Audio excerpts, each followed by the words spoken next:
In this video, we're diving into Amazon SQS FIFO queues, specifically looking at how message ordering can be affected when there are exceptions during message processing. We will break down what happens when a message fails, how visibility timeouts come into play, and also setting up dead letter queue and its impact on message processing order. Hello everyone, welcome back to this YouTube channel. If you're new here, I'm Rahul and I make videos on .NET, Cloud and DevOps. This video is part of my .NET on AWS series and thanks to AWS for sponsoring it. Continuing on from the previous videos in this series where we talked about deduplication and also message ordering, I'll be using the exact same solution for this video. Now, if you're completely new to SQS FIFO queues, I highly recommend checking out those videos to get started. Now, here we have the publish batch FIFO endpoint, which sends a bunch of messages to the FIFO queue in a loop. In this case, it's creating 4 messages and sending batch async. Now, we have the weather forecast processor that looks at the FIFO queue processor and it processes these messages. Now, to create exceptions during processing, in this specific case, I'm looking at the loop number, and if it is divisible by 2, which is it's an even number, I'm throwing an exception. So the first message that will throw an exception is the number 2, because the messages will be processed in order. So let's run both of these applications and see this in action. Here we have both the ASP.NET Core application and also the console application running. Let's navigate to the .http file and make a request to the batch FIFO endpoint. Now this drops the messages into the queue, and this gets picked up by the console application. So you can see it first picks up the message 1 and 2 and it processes the message 1, and on 2, as expected, it has thrown a processing error. Now in this specific case, when there is an exception, we are throwing the exception in here, which means it does not delete or acknowledge the message in the queue. So the queue is still waiting for this message to be processed. Now after some time, the message gets delivered again. As you can see here in the console, there is loop number 2 message getting processed quite a number of times. So you can see here the date time that it is getting processed. So the first one got picked up at 4:42:05, and after 30 seconds, it got delivered again. Again, after 30 seconds, it got processed again, further which 30 seconds. So there's always a gap of 30 seconds after which this message is getting delivered. Now, this is where visibility timeout comes into picture. When you receive a message from Amazon SQS queue, it remains in the queue but becomes temporarily invisible to the other consumers. This invisibility is controlled by the visibility timeout. Now, in our case, when we set up the queue, we chose the default values. So if you look at more details, you can see the default visibility timeout, which is 30 seconds. This is why the message is getting redelivered after every 30 seconds, because until then, it is holding a visibility timeout and the message is not getting delivered. Now, since we threw an exception, the queue has no idea that this message got an exception and it still thinks that this is processing. After the timeout, it releases the message back into the queue, which means the consumer can get it again. Now, another thing to note that is the messages 3 and 4 are still waiting in this queue because message 2 was not successfully processed. This is SQS FIFO queues enforcing the message order delivery so that the messages are only delivered in order. Now, if I come back to our queue and reduce this visibility timeout, so let's click edit and make this as 5 seconds, so instead of 30, and let's click save. Now, this happens on the queue, which means we don't have to do anything on the consumers. So if we switch back to a consumer, in a short period, this messages will start coming back again in 5-second interval.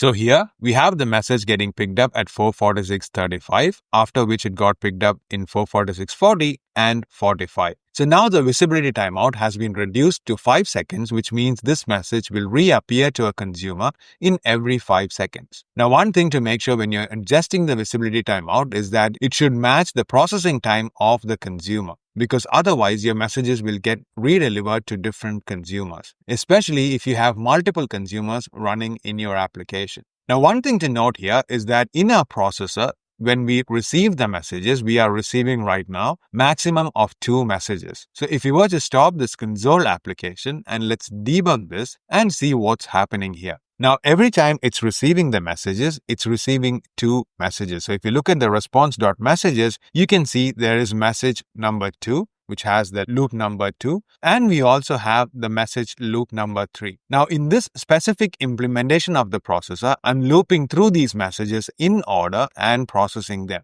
Now, it is up to the consumer to decide how to process these. Now, if you want, you can also create a parallel processing where the messages gets processed parallelly within this consumer. Now, in that case, you cannot guarantee which of these messages will get processed first. So, if your message ordering is absolutely important, you will have to make sure that the messages in the same group are at least processed parallelly. Now, in this specific case, you can also retrieve messages from different groups, in which scenario it can be processed parallelly, but within each group, you will have to process it sequentially. Now, this comes down to how important the message ordering is for the specific business use case. So let's continue execution. When we send the messages, we send it all to the same message group, because of which all the messages are blocked because the number 2 message is getting exception. However, if these messages were in different groups, then those groups would be processed independently. If any of the messages in each of these groups throw an error, then those groups will also come to an halt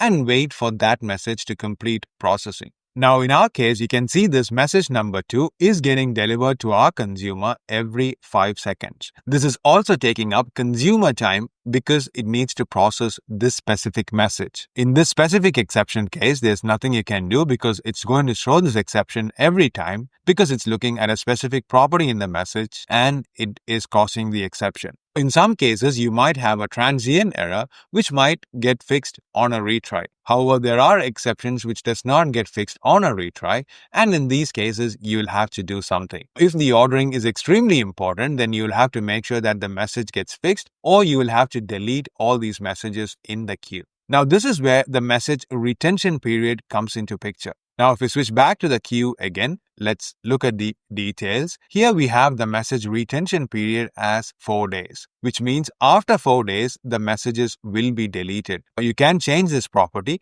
and you can set this to a different value. The retention period is the amount of time that the SQS retains a message that does not get deleted, which means it is not getting marked as processed and getting removed from the queue. So SQS automatically deletes messages from this queue that has been in this queue for more than a maximum retention period. Now, in this case, this is 4 days, for which I definitely don't want to wait while recording this video. So let's reduce this. Now, you can make it to a minimum of 1 minute. So let's make this as 1 minute. The expiration is always based on the original enqueue timestamp, which means it is well past over 1 minute since we've enqueued this message. So let's save this specific setting, which is now going to delete that message 2 from the queue. So if we go back to our debug screen, you can see that the message is getting removed and it will not get delivered to us anymore. So let's wait for this setting to kick in. Now, if you look at our consumer, you can see it has stopped at 4:54:47 and the message 2 is not getting delivered anymore. However, the other thing to note that is that we haven't got message 3 and 4 either. So if we go back to our queue and look at this queue, so let's go to send and receive messages and click poll for messages. Now here, there is only 0 messages available,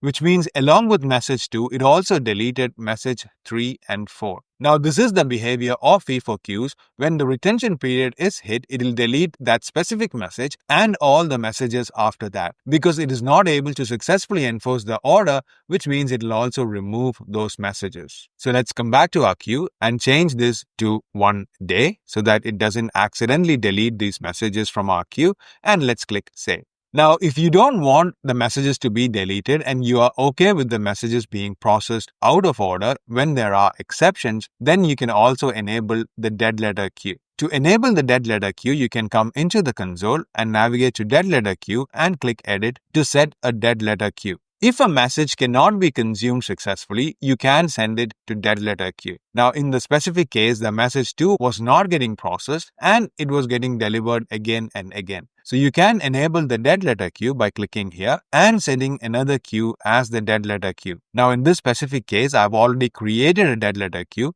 which also needs to be a FIFO queue. So I've created a dead letter queue.FIFO, which is DLQ short form for dead letter queue, and you can also specify the maximum number of receives. Now, this indicates how many times the message needs to be delivered and processed unsuccessfully before which it will move to dead letter queue. So let's make this as 3 times and let's click save. Now we don't have any messages in the queue, so let's come back to our console application. Let's stop the debugging one and let's start a new application here. Now we have a consumer listening and we also have our ASP.NET API. So let's make a request to publish more messages, which again will create message 1, 2, 3, 4, and it will throw an exception on 2. Now you can see message 1 has picked and it's delivering 2. Now this is the second time this has delivered and it also has delivered the third time. Now after 3 times delivered, we have set to move to dead letter queue, which means it will move those 2 messages to dead letter queue and then it will process the next message. So you can see message number 3 has picked up, after which 4 was delivered, which again is an even number, and that will throw exception as well. So you can see that got processed multiple times, in this case 3, and then it has stopped. Now if we navigate to our dead letter queue in our console,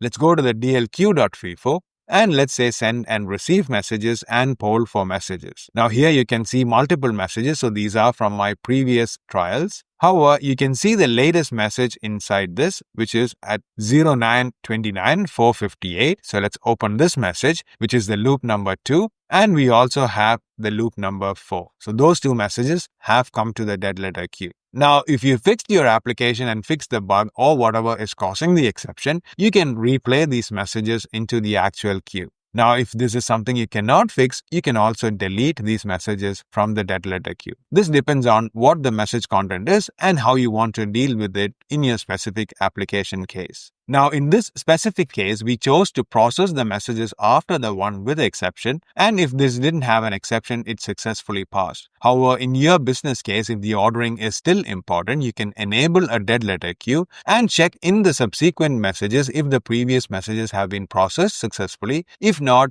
to error it immediately, which means all those messages that are in the order will automatically get moved to the dead letter queue. This is basically an application concern and you can easily implement it in your application. So all you will need to do is check if the previous message was processed. If not, throw an exception inside your handler. If you like this video, please make sure to hit the like button. If you want to be notified of future such videos, please hit the subscribe button. It also helps me to grow this YouTube channel. Thank you and see you soon in the next video.